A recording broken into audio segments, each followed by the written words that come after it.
하나님의 말씀은 에스겔서 23장 1절에서 21절까지의 말씀입니다. 저와 여러분이 한 목소리로 읽도록 하겠습니다. 또 여호와의 말씀이 내게 임하여 이르시되 인자야 두 여인이 있었으니 한 어머니의 딸이라. 그들이 애굽에서 행음하되 어렸을 때에 행음하여 그들의 유방이 눌리며 그 처녀의 가슴이 어루만져 졌나니 그 이름이 형은 오홀라요 아후는 오홀리바라. 그들이 내게 속하여 자녀를 낳았나니 그 이름으로 말하면 오홀라는 사마리아요 오홀라는 예루살렘이니라. 오홀라가 내게 속하였을 때에 행음하여 그가 연애하는 자 곧 그의 이웃 아수르 사람을 사모하였나니 그들은 다 자색 옷을 입은 고관과 감독이요 준수한 청년이요 말 타는 자들이라.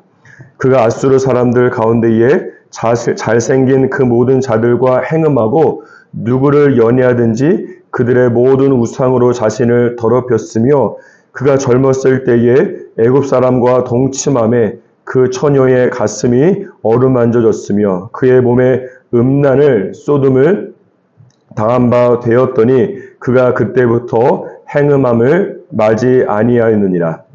그러므로 내가 그를 그의 정든 자 곧 그가 연애하는 아수르 사람의 손에 넘겼더니 그들이 그의 하체를 드러내고 그의 자녀를 빼앗으며 칼로 그를 죽여 여인들에게 이야깃거리가 되게 하였나니 이는 그들이 그에게 심판을 행함이니라. 그 아우 오홀리바가 이것을 보고도 그의 형보다 음욕을 더하여 그의 형의 간음함보다 그 간음이 더 심함으로 그의 형보다 더 부패하여 졌느니라. 그가 그의 이웃 아수르 사람을 연애하였나니 그들은 화려한 의복을 입은 고관과 감독이요 말 타는 자들과 준수한 청년이었느니라. 그 두 여인이 한 길로 행함으로 그도 더러워졌음을 내가 보았노라. 그가 음행을 더하였음은 붉은색으로 벽에 그린 사람의 형상 곧 갈대아 사람의 형상을 보았음이니 그 형상은 허리를 띠로 동이고 머리를 긴 수건으로 쌌으며 그의 용모는 다 준수한 자 곧 그의 고향 갈대아 바벨론 사람 같은 것이라. 그가 보고 곧 사랑하게 되어 사절을 갈대아 그들에게로 보내매 바벨론 사람이 나아와 연애하는 침상에 올라 음행으로 그를 더럽히매 그가 더럽힘을 입은 후에 그들을 싫어하는 마음이 생겼느니라. 그가 이같이 그의 음행을 나타내며 그가 하체를 드러내므로 내 마음이 그의 형을 싫어한 것 같이 그를 싫어했으나 그가 그의 음행을 더하여 젊었을 때 곧 애굽 땅에서 행음하던 때를 생각하고 그의 하체는 나귀 같고 그의 정수는 말 같은 음란한 간부를 사랑하였도다. 내가 젊었을 때에 행음하여 애굽 사람에게 내 가슴과 유방이 어루만져졌던 것을 아직도 생각하도다. 오늘 본문 말씀 안에 보면 한 어머니에게 두 딸이 있었습니다. 한 사람은 오홀라이고 다른 한 사람은 오홀리바입니다.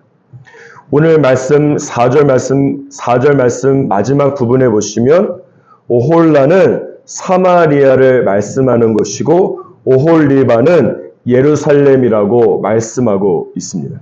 사마리아는 북이스라엘의 수도이고 예루살렘은 남유다의 수도입니다. 따라서 하나님께서는 두 여인의 비유를 통해서 북이스라엘과 남유다에 대해서 말씀하고 있는 것입니다. 3절에 보니까 두 여인이 애굽에서 행음하여 그들 처녀의 가슴이 어루만져졌다라고 말씀하고 있습니다. 이것은 이스라엘이 통일 국가가 되기 전에 애굽의 노예로 있을 때에 그들이 우상을 숭배한 것을 말씀하는 것입니다. 그래서 당시 하나님께서 어떤 일을 행하셨습니까? 애굽에 10가지 재앙을 보내셨습니다. 그 중에 한 가지만 살펴보면 하나님께서 첫 번째 재앙으로 애굽의 나일강을 피로 물들이셨습니다. 이것은 하나님께서 당시 애굽 사람들이 섬기던 나일강의 신이 아무것도 아님을 보이고 계신 것입니다. 이와 같이 하나님께서는 이 10가지 재앙을 통해서 애굽에 있던 모든 우상들을 하나하나 격파하면서 오직 여호와 하나님께서만이 only one true God, 하나뿐의 유일한 참 하나님이심을 말씀하고 계신 것입니다.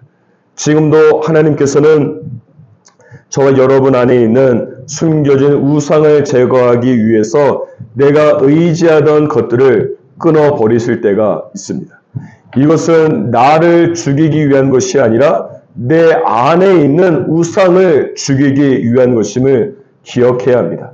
그리고 이것은 나를 우상으로 가득한 애굽 같은 장소에서 끌어내어서 오직 하나님 한 분만 섬길 수 있는 광야로 인도하시기 위한 하나님의 손길과 계획임을 신뢰할 수 있어야 합니다. 하나님께서 굳이 내 인생의 한 부분을 이렇게 치시면서까지 나를 인도해야 될까라고 생각할 수 있습니다.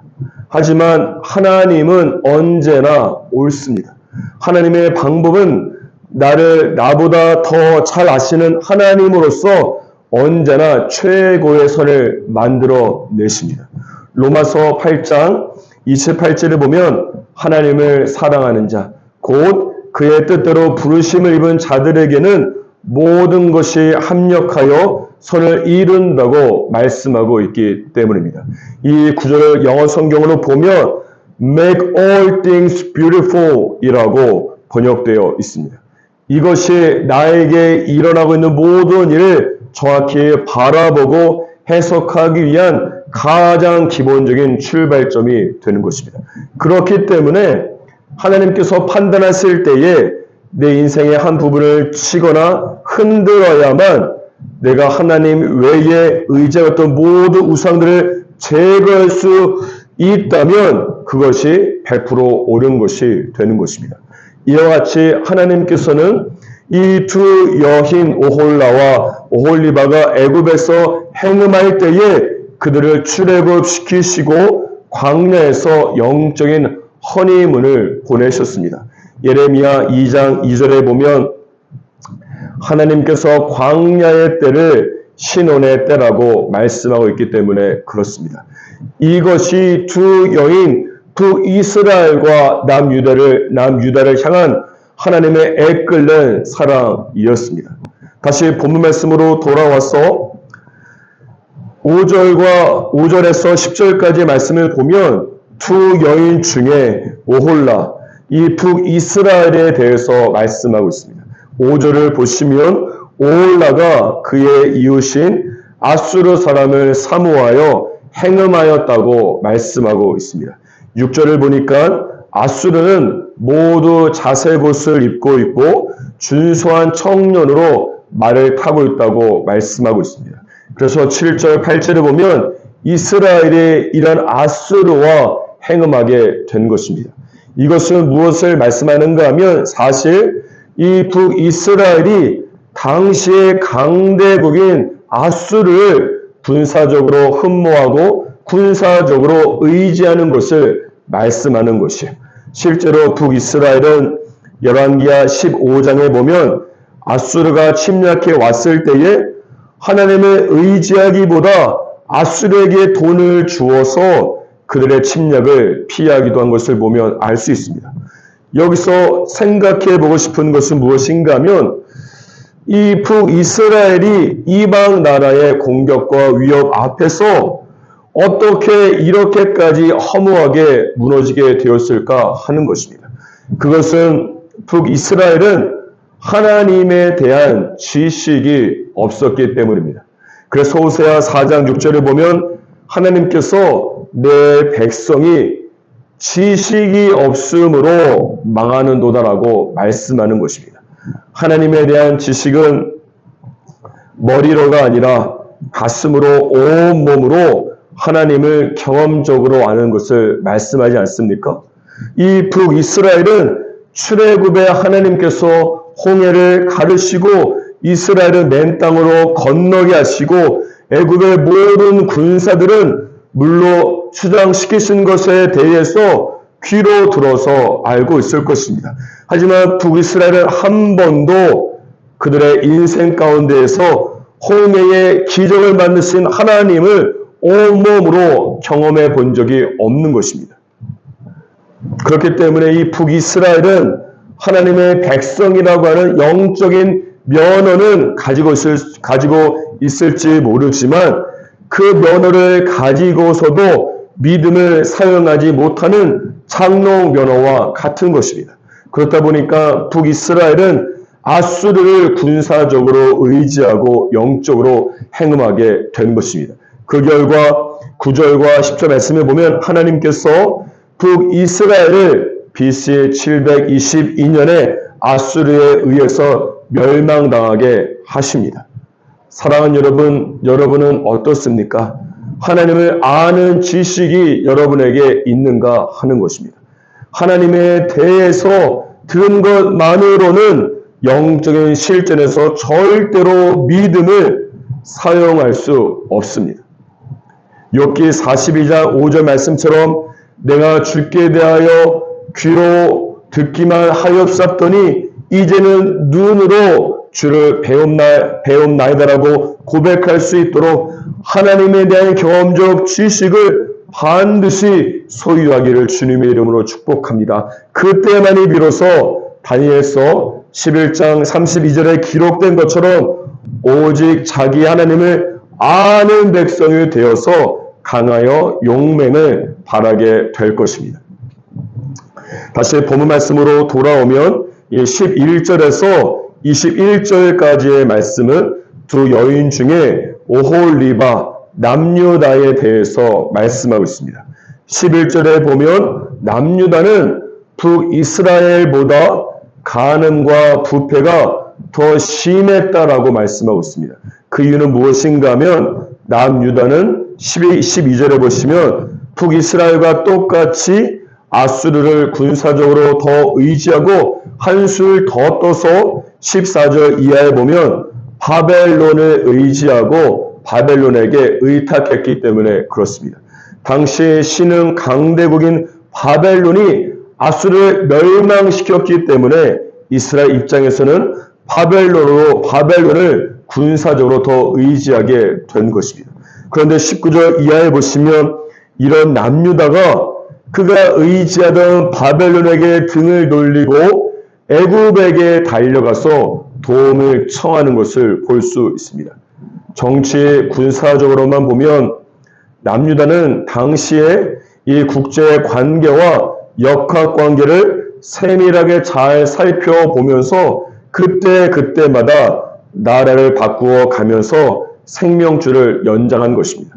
하지만 영적으로 보면 남유다는 자기 필요와 만족과 자기의 유익을 따라서 그때마다 파트너를 바꾸어 가면서 영적으로 간음한 것에 지나지 않는 것입니다. 그래서 하나님께서 남유다가 북이스라엘보다 더 음란하고 부패했다라고 말씀하고 있는 것입니다. 11절 말씀 첫 부분에 한번 보시면 그 아후 오홀리바가 이것을 보고도 그의 형보다 더 간음했다고 말씀하고 있지 않습니까? 이것은 오홀리바 남유다가 북이스라엘이 아수르를 의지하다가 하나님의 심판을 받아 멸망한 것을 보면서도 아수르를 계속해서 붙잡고 있다는 의미가 됩니다. 남유다는 북이스라엘을 타산지석으로 삼아서 아수르를 버리고 하나님을 붙잡아서만 되는 것입니다. 그런데 남유다는 북이스라엘 멸망을 타산지석이 아니라 정말 말 그대로 타인의 일로 치부해 버린 것입니다. 저 여러분 또한 마찬가지입니다. 이제는 저희가 북이스라엘과 남유다를 타산지석으로 삼아야만 됩니다. 잠언 6장 6절에 보면 하나님께서 너 게으른 자여 개미에게로 가서 그 길들을 살펴보고 지혜롭게 되라고 말씀하고 있습니다.